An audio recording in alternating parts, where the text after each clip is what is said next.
Herkese merhaba. Move with Alef'e yeniden hoş geldiniz. Bugün Pilates hiza prensiplerinin en önemlisi olan nötr omurga üzerinde duracağız. Bunu birçok harekette duyuyor olmalısınız. İşte nötr omurgadayız, nötr omurga ile hareket ediyoruz gibi. Neden nötr omurga önemli? Bundan bahsedeceğim. Aynı zamanda bu nötr omurgada olup olmadığımızı nasıl anlarız? Bunun için birkaç hareket göstereceğim. Ve böylece daha kolaylıkla bu hareketleri yapabilirsiniz. En sonunda da iki küçük hareketle bunu birlikte deneyeceğiz. Şimdi, nötr omurga neyi sağlıyor? Nötr omurgada olduğumuz zaman bir kere derin karın kaslarımızı aktive etmiş oluyoruz ve bu sayede gerçekten hareketten daha fazla fayda görebiliyoruz. Ve aynı zamanda belimizi de korumuş oluyoruz. Şimdi şu şekilde anlatacağım. Birçok videoda buradaki asis kemiklerinden bahsettiğimi duymuşsunuzdur. Şu iki çıkıntı kemik.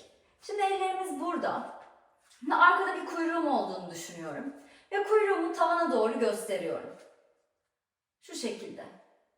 Ne oluyor? Bu asis kemikleri aşağı doğru dönüyor, bel boşluğu oluşuyor. Bu sefer asis kemiklerini, kuyruğu içeri doğru alıyorum, asis kemikleri yukarı doğru dönüyor, bel boşluğu kapanıyor. Birkaç kez dene. Bu şekilde. Harika. Bizim istediğimiz sene bu asis kemiklerimiz, bu pelvik kemiğimizle birlikte bir üçgen oluşturuyor. Bu üçgen tam karşıya göstersin ayaktayken. Asis kemikleri de bir göz gibi düşün. O gözler de tam karşıya doğru baksın. Bunu istiyoruz. Şu ya da şu değil. Harika. Şimdi bunu aynı şekilde yerdeyken de göstereceğim. Bu şekilde yere uzandık. Tokanız varsa çıkarabilirsiniz. Ayak tabanlarım yerde. Bu şekilde duruyorum. Tekrar ellerimi aldım bu asis kemiklerine. Buradayken şimdi şöyle düşünün. Tam göbeğinizin ortasında bir bilye var. Ve karnınızda bir saat. Üst taraf saat 12, aşağısı 6. Şimdi ben bu şekilde kuyruğumu dışarı aldığımda bilye 6'ya doğru kayıyor ve bel boşluğu oluşuyor. Kuyruğumu içeri doğru alıyorum. Bel boşluğu kapanıyor. Bilye 12'ye geldi. Bu şekilde nefes al, bilye 6'da, nefes ver 12'de.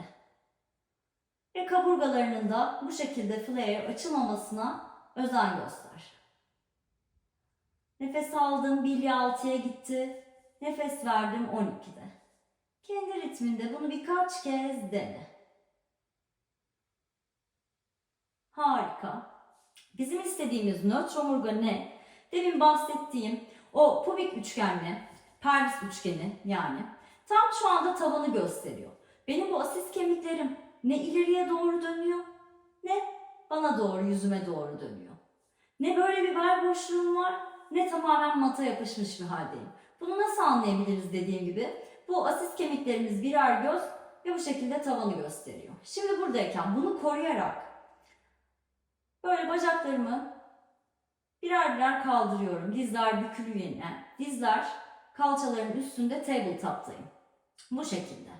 Şimdi buradayken nötr omurgadayım. Yani bu pelvik tabanım tamamen stabil, sabit dururken burada nefes alıyorum. Nefes verirken sol ayak parmaklarım mata doğru geliyor. Hiç bozmuyorum. Asis kemikleri oynamıyor. Nefes al. Nefes verirken sol ayak parmakları yere gelsin. Mesela şu olabilir ilk başta. Bu pelvik stabilizasyonu sağlamak o kadar kolay olmayabilir. O yüzden de mesela buraya geldiğinde şu şekilde bir bel boşluğu oluşuyorsa o bel boşluğunun oluşmadığı, yani bu kemiklerin böyle oynamadığı yere kadar indir. Burası da yeterli. Ve burada da çalıştığını hissedeceksin ve faydasını çok kısa sürede göreceksin. Haydi bir 6 kere hep birlikte yapalım. Nefes al. Nefes verirken sol ayak parmakları yere gelsin. Nefes al tekrar, bu sefer sağ. Nefesi iyice boşalt. Bunu doğru yaptığında zaten karın kaslarının, özellikle alt karın kaslarının oldukça aktive olduğunu hissedeceksin. Yani karnınızı sıkmanıza falan gerek yok. Haydi son 3. Nefes al, nefes ver. Nefes al, nefes ver ve son kez. Harika. Şimdi buradayım. Yine tabletop'tayım. Bu şekilde elleri ördüm başımın arkasında. Bana bir destek oluyor. Hafifçe şöyle göz ucuyla dirseklerimi görebiliyorum. Buradayken yine nötr omurgadayım. Hareketin başında. Şimdi nefes alıyorum. Nefes verirken başımı ileri doğru sanki bir tekerlek gibi yuvarlıyorum. Sonra göğüs kafesimi yuvarlıyorum. Nefesi boşalttım. Nefes alırken yere geliyorum. Pelvik tabanım sabit. Şimdi burada bu stabilizasyonu sağlamak için şimdi ne oluyor mesela? Böyle geldiğim zaman bu sanki kemikler bana doğru gelip böyle bana destek olmak istiyor. Dizlerim gövdeme yaklaşmak istiyor. Buna izin vermiyorum. Bu şekilde. Her zaman kemikler tavanı gösteriyor. Nefes aldım, geldim.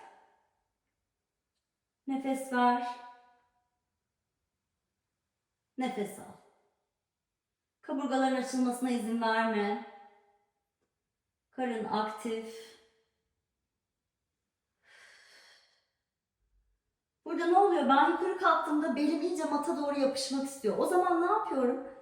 Gelmemesi için hafifçe bu tarafa doğru, kuyruğumu sanki dışarı doğru alıyorum. Ve o zaman belim açılmıyor ama nötr omurgaya kavuşmuş oluyorum. Haydi 5 kere daha yapalım. Nefes al.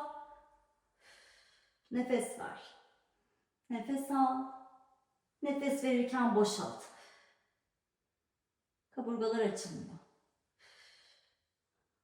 Haydi son 3.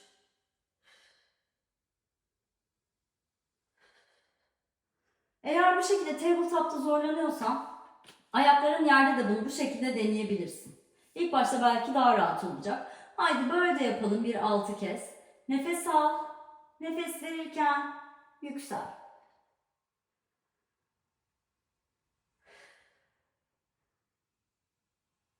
Pelvik üçgen hep tabanı gösteriyor.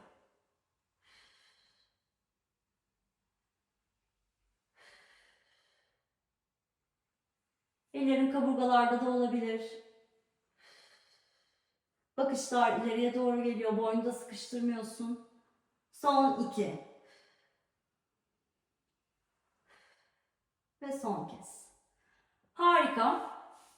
Bu şekilde eğer yaparsan hareketi, bu pelvik stabilizasyonu nötr omurgada olmaya özen gösterirsen bütün bu pilates hareketlerinin faydasını daha çok göreceksin. Eğer bu videodan hoşlandıysan lütfen yorumlarda belirtmeyi unutma. Aynı zamanda beğen butonuna bas. Bu şekilde daha çok faydalı video, pilates videosu görmek istersen de yine aynı şekilde lütfen yorumlarda buluşalım. Görüşmek üzere.